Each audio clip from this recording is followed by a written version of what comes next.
कभी सोचा है कि एक विशाल बुलडोजर या क्रेन इतनी आसानी से टन वजन कैसे उठा लेती है? आज हम उसी छिपी हुई शक्ति यानी हाइड्रोलिक सर्किट के रहस्यों को समझने वाले हैं। जरा सोचिए, एक बड़ी सी कंस्ट्रक्शन मशीन कैसे एक ही टाइम पर अपनी बांह उठाती है, बाल्टी को घुमाती है और खुद भी घूमती है। देखने में तो ये किसी जादू जैसा लगता है ना? लेकिन इसका राज जादू में नहीं बल्कि इंजीनियरिंग की एक जबरदस्त तकनीक में छिपा है। और इस पूरी कहानी का हीरो है एक खास तरह का तेल, हाइड्रोलिक तेल। तो चलिए इस तेल के रोमांचक सफर को देखते हैं और पता लगाते हैं कि ये कैसे भारी भरकम मशीनों को अपने इशारों पर नचाता है। तो एकदम शुरू से शुरू करते हैं। सबसे पहले ये समझना जरूरी है कि एक बुनियादी हाइड्रोलिक सर्किट क्या होता है, जो इस पूरी टेक्नोलॉजी की कह सकते हैं पहली ईंट है। तो ये हाइड्रोलिक सर्किट आखिर है क्या? इसे तेल के लिए एक गोल चक्कर वाली सड़क की तरह समझिए। पंप तेल को टैंक से जोर से धकेलता है और उसे एक्चुएटर तक भेजता है। अब ये एक्चुएटर ही वो हिस्सा है जो असल काम करता है, जैसे किसी भारी चीज को उठाना या धकेलना। और काम पूरा होते ही तेल वापस अपने घर यानी टैंक में लौट आता है। ये साइकिल बस चलता ही रहता है। ये जो सबसे बेसिक रूप है, इसे कहते हैं सिलेंडर सर्किट। इसमें 3 मुख्य हिस्से हैं। एक पंप जो तेल पर जबरदस्त दबाव डालता है, एक टैंक जहां तेल स्टोर होता है, और एक सिलेंडर जो इस दबाव वाली ताकत को असली काम में बदलता है। समझिए, यही वो नींव है जिस पर पूरी हाइड्रोलिक तकनीक की इमारत खड़ी है। लेकिन सिर्फ तेल को घुमा देना ही काफी नहीं है, उसे कंट्रोल करना भी तो जरूरी है, क्योंकि सही कंट्रोल के बिना ताकत का कोई मतलब नहीं। और ये कंट्रोल आता है कुछ खास तरह के वाल्व से। तो 3 मेन कंट्रोल होते हैं। पहला है प्रेशर या दबाव का कंट्रोल। रिलीफ वाल्व एक सेफ्टी गार्ड की तरह है। अगर प्रेशर बहुत ज्यादा हो जाए तो ये फौरन एक्स्ट्रा तेल को बाहर निकालकर सिस्टम को फटने से बचा लेता है। दूसरा है डायरेक्शन कंट्रोल। स्विचिंग वाल्व एक ट्रैफिक पुलिस की तरह है, जो तेल को बताता है कि उसे किधर जाना है, जिससे सिलेंडर आगे या पीछे होता है। और तीसरा है फ्लो कंट्रोल। थ्रॉटल वाल्व पानी के नल जैसा है। इसे जितना ज्यादा खोलेंगे तेल उतनी तेजी से बहेगा और सिलेंडर भी उतनी ही तेजी से मूव करेगा। अच्छा, एक सर्किट से एक काम तो हो गया, पर उन मशीनों का क्या जिन्हें एक साथ कई काम करने होते हैं? यहीं से असली इंजीनियरिंग का मजा शुरू होता है। और यहीं असली चुनौती सामने आती है।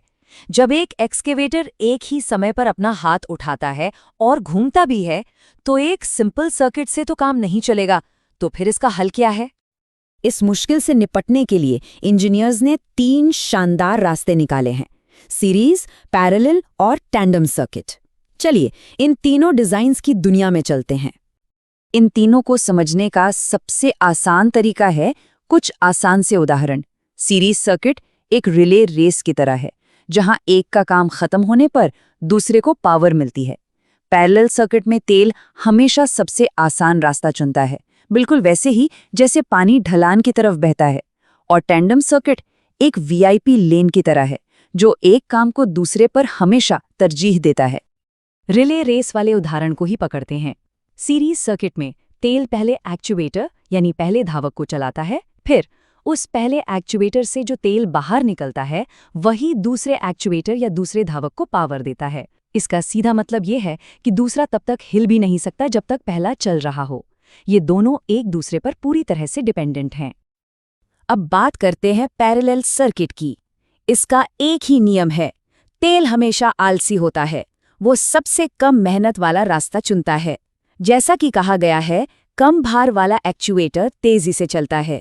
सोचिए, एक एक्चुएटर को भारी चट्टान उठानी है और दूसरे को बस एक छोटा सा पत्थर। सारा का सारा तेल पत्थर की तरफ भाग जाएगा और चट्टान अपनी जगह से टस से मस नहीं होगी। और आखिर में है टैंडम सर्किट, जिसे प्रायोरिटी सर्किट भी कहते हैं। नाम से ही साफ है, यहाँ एक काम को दूसरे पर पूरी प्राथमिकता मिलती है। जैसे किसी ट्रैक्टर का स्टीयरिंग, आप लोडर को कितना भी ऊपर नीचे कर रहे हो, जैसे ही स्टीयरिंग घुमाएंगे तेल का सारा प्रेशर स्टीयरिंग को मिलने लगेगा। ये बिल्कुल वीआईपी ट्रीटमेंट जैसा है। जब तक वीआईपी का काम पूरा नहीं होता, बाकी सब इंतजार करते हैं। तो इस सब का मतलब क्या है?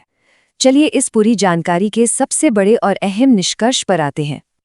तो देखिए, सबसे बड़ी सीख ये है कि किसी मशीन में कौन सा सर्किट इस्तेमाल होगा, ये कोई इत्तेफाक नहीं है। ये एक बहुत सोचा समझा इंजीनियरिंग फैसला है, जो उस मशीन के काम करने के तरीके, उसकी पहचान को तय करता है।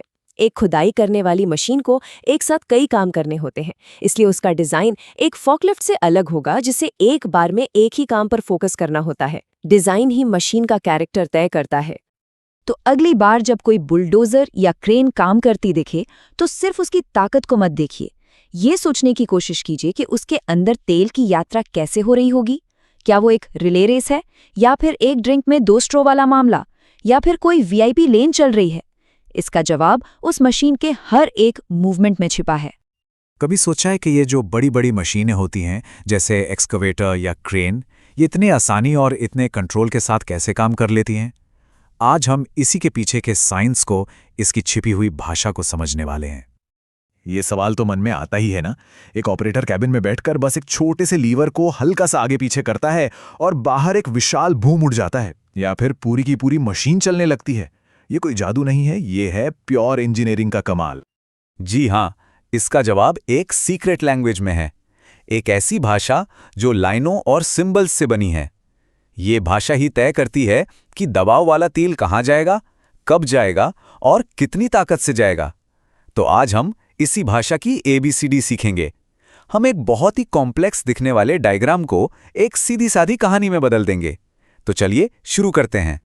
देखिए, कोई भी नई भाषा सीखने के लिए सबसे पहले उसकी वर्णमाला यानी अल्फाबेट को समझना पड़ता है। हाइड्रोलिक्स की दुनिया में भी बिल्कुल ऐसा ही है। यहाँ सिंबल्स इसकी वर्णमाला है और जो लाइनें हैं वो इसकी सड़कें हैं, जो हमें बताती हैं कि तेल का सफर कहाँ से कहाँ तक का है। स्क्रीन पर जो सिंबल्स दिख रहे हैं, ये इस भाषा के शब्द हैं। अच्छी बात यह है कि ये एक यूनिवर्सल भाषा है। मतलब मशीन चाहे जापान में बनी हो या अमेरिका में, पंप का सिंबल हमेशा पंप का ही मतलब बताएगा। ये सिंबल हमें सिस्टम के मेन प्लेयर्स के बारे में बताते हैं, जैसे पंप, मोटर, वॉल्व और टैंक। तो सबसे पहले बात करते हैं मेन लाइन की। इसे आप सिस्टम की मेन आर्टरी या फिर एक सुपर हाईवे समझ सकते हैं। ये एक सॉलिड लाइन होती है। पंप से जो भी पावर पैदा होती है वो इसी लाइन के जरिए मशीन के उन हिस्सों तक पहुंचती है जिन्हें असल में काम करना है। सारी की सारी ताकत इसी रास्ते पर चलती है। और यहीं पर उस सवाल का जवाब छिपा है कि एक छोटा सा लीवर इतनी ताकत को कैसे कंट्रोल करता है। ये जो डैश वाली लाइनें हैं ना, ये सिस्टम का नर्वस सिस्टम है। ऑपरेटर जब लीवर हिलाता है तो इन्हीं पतली लाइनों से एक छोटा कम दबाव वाला सिग्नल कंट्रोल वॉल्व तक जाता है, जो सिस्टम का दिमाग है। और फिर वो दिमाग फैसला लेता है कि मेन पावर को कहाँ भेजना है। अच्छा, जब तेल अपना काम खत्म कर लेता है तो उसे वापस अपने घर यानी टैंक में लौटना होता है, ताकि वो अगले सफर के लिए तैयार हो सके। ये रिटर्न लाइन, जो दिखने में मेन लाइन जैसी ही सॉलिड होती है, उसी तेल को वापस टैंक तक पहुंचाती है। इससे पूरा सर्किट कंप्लीट हो जाता है। अब देखिए, किसी भी हार्ड वर्किंग सिस्टम में थोड़ी बहुत इंटरनल लीकेज तो होती ही है। तो ये ड्रेन लाइन, समझिए, एक बहुत ही समझदार हाउसकीपिंग स्टाफ है। इसका काम है उस लीक हुए तेल को इकट्ठा करना और चुपचाप वापस टैंक में पहुंचा देना। इससे सिस्टम साफ सुथरा और एफिशिएंट बना रहता है। तो ठीक है, हमने मैप पढ़ना सीख लिया। अब चलते हैं इस कहानी की शुरुआत में, जहां से तेल का सफर शुरू होता है। और वो जगह है हाइड्रोलिक पंप। ये इस पूरे सिस्टम का धड़कता हुआ दिल है। अब यहां एक बहुत ही मजेदार बात है। ये पंप सिर्फ तेल का फ्लो यानी बहाव बनाता है। असली होशियारी तो इसके कंट्रोल सिस्टम में है। जब मशीन बस खड़ी है, कोई काम नहीं कर रही, तो नेगेटिव कंट्रोल सिस्टम पंप को लगभग सुला देता है। इससे इंजन पर लोड नहीं पड़ता और फ्यूल की जबरदस्त बचत होती है। और जब मशीन कोई भारी काम कर रही होती है तो पावर कंट्रोल सिस्टम ये पक्का करता है कि इंजन पर अचानक इतना लोड ना आ जाए कि वो बंद ही हो जाए। मतलब ये सिस्टम अविश्वसनीय रूप से स्मार्ट और एफिशिएंट है। अब दिल यानी पंप ने तो अपनी पूरी ताकत भेज दी, लेकिन वो ताकत बेकार है अगर उसे ये बताने वाला कोई दिमाग ना हो कि जाना कहाँ है। हाइड्रोलिक सिस्टम में ये दिमाग वाला काम करता है कंट्रोल वॉल्व। ये बिल्कुल एक ट्रैफिक कंट्रोलर की तरह है। जब लीवर न्यूट्रल पोजीशन में होता है तो इसके अंदर का स्पूल बीच में रहता है और सारा तेल बिना कोई काम किए सीधा टैंक में वापस चला जाता है। जैसे ही ऑपरेटर लीवर को एक तरफ धकेलता है, पायलट लाइन से सिग्नल आता है और स्पूल को खिसका देता है। बस हाई प्रेशर तेल के लिए एक नया रास्ता खुल जाता है और मशीन का वो हिस्सा हिलने लगता है। लीवर को दूसरी तरफ धकेलो तो स्पूल दूसरी तरफ खिसक जाता है, तेल का रास्ता उलट जाता है और मशीन की मूवमेंट भी उलट जाती है। सब कुछ इतना सटीक होता है। तो अब दिमाग ने तेल को सही रास्ते पर भेज दिया है। अब तेल पहुंचता है अपनी मंजिल पर, जहां असल काम होना है। ये वो जगह है जहां हाइड्रोलिक पावर को मैकेनिकल फोर्स में बदला जाता है। ये काम करते हैं एक्चुएटर्स, जैसे कि सिलेंडर और मोटर, जो इस सिस्टम की असली मसल्स हैं। यहाँ एक बहुत ही शानदार इंजीनियरिंग सॉल्यूशन देखने को मिलता है जो एक बहुत बड़ी सेफ्टी प्रॉब्लम को सॉल्व करता है। सोचिए, एक भारी भरकम बूम हवा में उठा हुआ है। कंट्रोल वॉल्व के स्पूल में बहुत ही मामूली सी गैप से तेल लीक हो सकता है और अगर ऐसा हुआ तो बूम अपने आप धीरे धीरे नीचे आने लगेगा। जरा सोचिए ये कितना खतरनाक हो सकता है। लोड होल्ड वॉल्व इसी को रोकता है। इसके अंदर एक पॉपेट होता है जो तेल के रास्ते को मैकेनिकली पूरी तरह से सील कर देता है।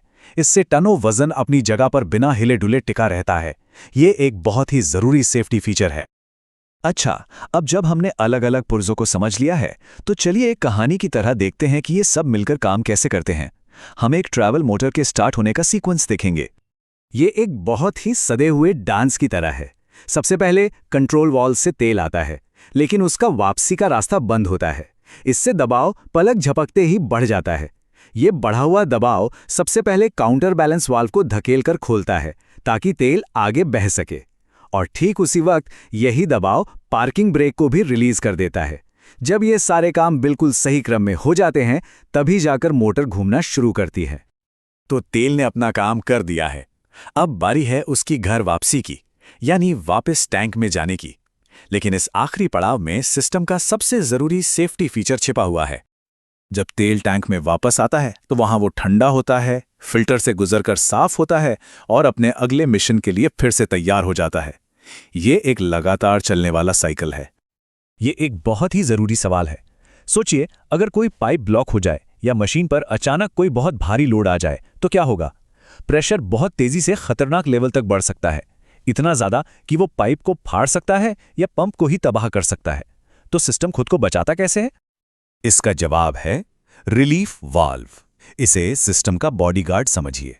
नॉर्मल प्रेशर में एक मजबूत स्प्रिंग इसे कसकर बंद रखता है, लेकिन जैसे ही प्रेशर एक तय सेफ लिमिट को पार करता है, तेल की ताकत स्प्रिंग को पीछे धकेल देती है। वाल्व खुल जाता है और सारा एक्स्ट्रा प्रेशर वाला तेल सीधा टैंक में चला जाता है। ये एक बहुत ही सिंपल लेकिन बेहद जरूरी डिवाइस है जो पूरे हाइड्रोलिक सिस्टम को तबाह होने से बचाता है। ये सिस्टम का अल्टीमेट गार्डियन है। तो संक्षेप में हमने आज क्या सीखा? हमने सीखा कि हाइड्रोलिक सिस्टम हमारे शरीर जैसा ही है। पंप इसका दिल है जो फ्लो बनाता है। कंट्रोल वाल्व इसका दिमाग है जो फ्लो को रास्ता दिखाता है।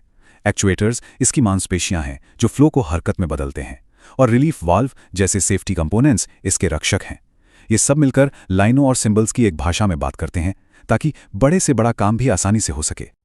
अब उम्मीद है कि अगली बार जब किसी बड़ी मशीन को काम करते हुए देखा जाएगा तो सिर्फ स्टील का ढांचा और इंजन का शोर नहीं दिखेगा। शायद उसके अंदर बहते हुए उस जीवन रक्त को महसूस किया जा सकेगा, वो हाइड्रोलिक तेल जो एक छिपे हुए जटिल और अविश्वसनीय रूप से शक्तिशाली सिस्टम में अपना सफर तय कर रहा है।